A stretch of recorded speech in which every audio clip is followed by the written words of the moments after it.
बुद्ध गया का महाबोधि महाविहार जी। वो निश्चित तौर से मुक्त होगा, क्योंकि भारत की मानवता जाग रही है। जिनको पता नहीं था कि धम्म क्या होता है, आज उनको पता चल रहा है और धम्म दिन पर दिन बढ़ रहा है। नमस्कार, मैं प्रियंका इस वक्त बुद्ध विहार में हूँ और मेरे साथ विजय घोष भंते जी हैं, भिक्षु हैं जो संचालन करते हैं, तमाम बातें जानते हैं जो बौद्ध विहार से जुड़ी हुई है। इनसे बातचीत करेंगे। लगातार खबरें आ रही हैं कि बौद्ध विहार पे, जो बौद्ध गया में बौद्ध विहार है, उस पे ब्राह्मणों का कब्जा है और उसको मुक्त कराने के लिए लगातार धरना प्रदर्शन चल रहा है, अनशन चल रहा है। सर, ऐसे में भंते जी क्या लग रहा है कि मुक्त हो पाएगा, ब्राह्मण मुक्त हो पाएगा बुद्ध विहार? हाँ, निश्चित है। जी। बुद्ध गया का महाबोधि महाविहार जी। वो निश्चित तौर से मुक्त होगा, क्योंकि भारत की मानवता जाग रही है। जिनको पता नहीं था कि धम्म क्या होता है, आज उनको पता चल रहा है और धम्म दिन पर दिन बढ़ रहा है। जिस समय एक समय भंते नागसेन और मीनांडर यानी मिलिंद ने एक प्रश्न किया था, जिस समय, क्योंकि राजा मीनांडर जो थे, मिलिंद ने बहुत विद्वान राजा थे, उन्होंने ये बहुत सारे पंडितों विद्वानों से साक्षात्कार किया था, लेकिन उन्होंने बहुत सारे विद्वानों पंडितों को पराजित कर दिया। लेकिन एक बार मीनांडर राजा मिलिंद के ये मन में भाव पैदा हुआ कि कोई विद्वान भिक्षु, जो बौद्ध भिक्षु के, बौद्ध धर्म का कोई विद्वान भिक्षु कि मैं उनसे भी साक्षात करना चाहता हूँ। तो ऐसे ही घूमते फिरते भिक्षु नागसेन और उनके राजधानी में चले गए। तो वहाँ के उपासकों ने राजा मीनांडर को कहा कि महाराज, एक बौद्ध राजा भिक्षु, बौद्ध भिक्षु बड़े विद्वान हैं, आप उनसे साक्षात्कार कर सकते हैं। जिस समय राजा मिलिंद के संपर्क में हमारे भिक्षु नागसेन जी उनके संपर्क में आए, तो राजा ने उनको पूछा कि महाराज भंते जी, ये बताइए कि धर्म की हानि हार्स कैसे होता है। तब भिक्षु नागसेन ने राजा मिलिंद को बताया कि धर्म की हानि तब होती है जब उस धर्म के विद्वान लोग नहीं रहते। इसलिए धर्म की हानि होती है जब उसके कोई प्रचारक नहीं होते, इसलिए कि विद्वानों का होना बहुत जरूरी है। और दूसरी हानि होती है कि जो धर्म के मानने वाले जो लोग हैं, उनके जो शील और सदाचार पर वो जब खरे नहीं होते, तो तब धर्म की हानि होती है। तो इस तरह से बहुत सारे प्रश्न हुए और राजा मिलिंद संतुष्ट हुए। तब राजा हमारे जो भिक्षु नागसेन प्रचलन में आए। पूरी दुनिया में वो जो है प्रसिद्ध हुए इस वजह से। लेकिन बुद्ध गया का जो महाबोधि महाविहार जो है, यहाँ से नहीं, ये भगवान बुद्ध के समय से, जिस समय भगवान बुद्ध ने ईसा से यानी 563 ईसा पूर्व, जब भगवान बुद्ध को बुद्ध गया की भूमि पर जब बोधि प्राप्त हुई, उनको दुनिया का उच्चतम ज्ञान हुआ और भगवान बुद्ध ने सारनाथ में 5 भिक्षुओं के द्वारा उस धर्म को फैलाने का काम किया। तो वहाँ से अब फिर उसके बाद पूरी दुनिया में फैलता चला गया बुद्ध का धर्म। तो उसके बाद सम्राट अशोक का शासन हुआ, राजा जो है हर्षवर्धन भी हुए, तो बहुत सारे मौर्य साम्राज्य का शासन हुआ। तो मौर्य साम्राज्य के 10वें राजा बृहदर्थ मौर्य सर ऐसे की में हत्या होने के बाद तो धर्म का लोप कर दिया गया। बहुत सारे भिक्षुओं के सर उतारे गए और धर्म का पतन हो गया। धर्म के जब विद्वान लोग नहीं रहे, धर्म का प्रचार प्रसार करने वाले, तो धर्म का पतन होता चला गया। और आडंबरी जो लोग थे, जिन्होंने षड्यंत्र के तहत भिक्षुओं के सर उतारे, तो उन्होंने अपने धर्म को फैलाना शुरू कर दिया, अपने आडंबरों को फैलाना शुरू कर दिया। तो उसी के तहत तो आज तो ये जो विदेशी जो धर्म हावी हुआ है, तो भारत का मौलिक धर्म को यहाँ से जड़ मूल से समाप्त करने के बाद तो यहाँ पर उन्होंने अपने आडंबर फैलाने शुरू कर दिए और लोगों के दिल और दिमागों में ऐसे भ्रम पैदा कर दिए, भ्रमित कर दिया लोगों को। वो सच्चे धर्म की पहचान नहीं रही लोगों में।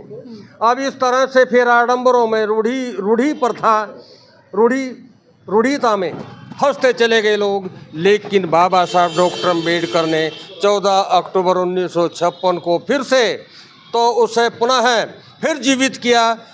नागपुर की उस धम्म भूमि पर बाबा साहब अम्बेडकर ने फिर से धम्म चक्कर परिवर्तित किया। आज फल फूल रहा है और पूरी दुनिया में बाबा साहब अम्बेडकर की ये प्रशंसा हुई कि एक अकेला अम्बेडकर ने कितना बड़ा क्रांतिकारी काम किया है, कितना बड़ा काम किया। एक अकेले अम्बेडकर ने इतना बड़ा परिवर्तन। आज पूरी दुनिया या तो बाबा साहब अम्बेडकर को जानती है और भगवान बुद्ध को जानती है। तो भगवान बुद्ध का धम्म हर रोज फल फूल रहा है।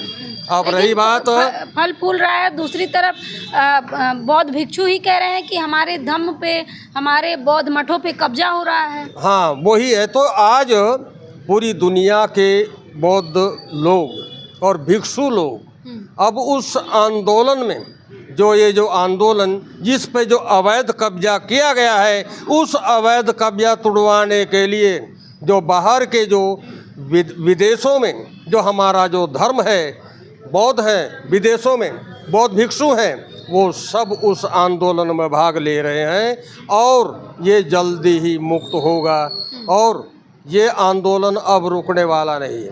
क्या कहेंगे आप लोग? धीरे धीरे पूरे देश के भिक्षु पहुंच रहे हैं। हम भी चल रहे हैं 6 तारीख को और ये आंदोलन रुकेगा नहीं। अब ये जो विदेशी लोग हैं, अब ये वही तो लोग हैं जिन्होंने हमारे पुरखों के सर उतारे थे। ये उन्हीं के तो वंशज हैं जो आज षड्यंत्र कर रहे हैं। ये वही लोग हैं। आज भी वो षड्यंत्र आज भी वो। लेकिन अभी जो बौद्ध भिक्षु हैं उनको भगाया जा रहा है, रातों रात उठा दिया जा रहा है, जहाँ धरना प्रदर्शन कर रहे हैं वहाँ से। नहीं, ये तो क्रांति है। ये क्रांति है। ये बाबा साहब अम्बेडकर की क्रांति है। ये तो बाबा साहब अम्बेडकर की भविष्यवाणी है। बाबा साहब अम्बेडकर ने तो ये घोषणा की थी कि ये भारत बौद्धमय होगा, ऐसा दुनिया की कोई ताकत रोक नहीं सकती। तो इसीलिए तो क्या शुरुआत हो चुकी है उस क्रांति की? ये इसकी उस क्रांति की शुरुआत हो रही है, बढ़ रहा, फल फूल रहा है। जिन लोगों ने इस धर्म को, बुद्ध के धर्म को जड़ मूल से समाप्त करने का जो षड्यंत्र किया था, आज उन लोगों ने तो षड्यंत्र के तहत यहाँ की जो भारत की जो सत्ता है उस पर जो काबिज हुए हैं, उस वजह से वो लोग अपनी फौज, पुलिस, सरकार ये उनके नियंत्रण में है। वो कुछ भी करा सकते हैं। लेकिन पूरी दुनिया में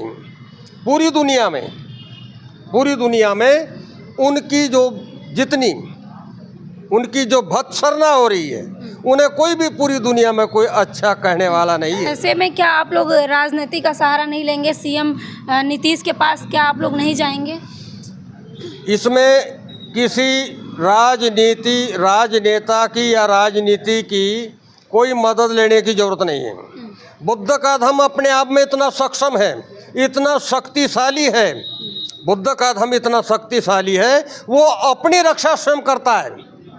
बुद्ध का जो धर्म है, जिन लोगों में बुद्ध का धर्म पहुंच गया है, विदेशों में जो बुद्ध धर्म के जो अनुयायी हैं, वो अपने आप आने शुरू हो जाएंगे। ये आंदोलन रुकने वाला नहीं है और रुकना भी नहीं चाहिए, क्योंकि ये भूमि भारत भूमि बुद्ध की भूमि है, ये भगवान बुद्ध का देश है, इसको पूरी दुनिया जानती है।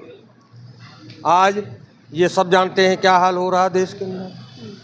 आज गरीबों को रोजगार नहीं, उनके लिए उनके साथ अन्याय हो रहा दिन पर दिन। बुद्ध का धर्म ऐसी ऐसी आज्ञा नहीं देता है। बुद्ध का धर्म तो समता का धर्म है, सबको सबको सबको न्याय देने की बात करता है।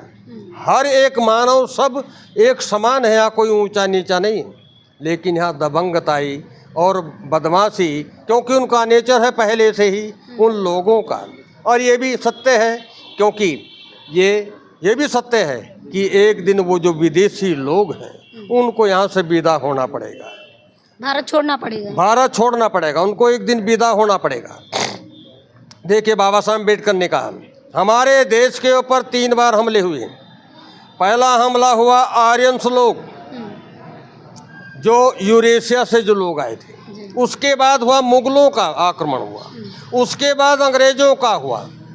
तो बाबा साहब अम्बेडकर ने लिखा है कि जो मुगल आए थे वो भी चले गए, अंग्रेज आए थे वो भी चले गए, और लेकिन जो सबसे पहले जो आक्रमणकारी जो आर्यंस जो लोग हैं वो आज तक भी नहीं गए। इसलिए जो विदेशी, सबसे पहला जो विदेशी है वो नहीं गया, और उसके लिए वो सब ताना बाना बनकर तैयार हो गया है। और ये डीएनए उनका सिद्ध हो गया, ये डीएनए सिद्ध हो गया। अमेरिका के उताह शहर में एक बहुत दुनिया का सबसे बड़ा लैब है, और उसमें सिद्ध हुआ कि भारत के अंदर जो ब्राह्मण जो आर्यंस कहते हैं, अपने आप को जो आर्यंस लोग कहते हैं, वो विदेशी हैं, वो उनका डीएनए यूरेशिया से मिलता है।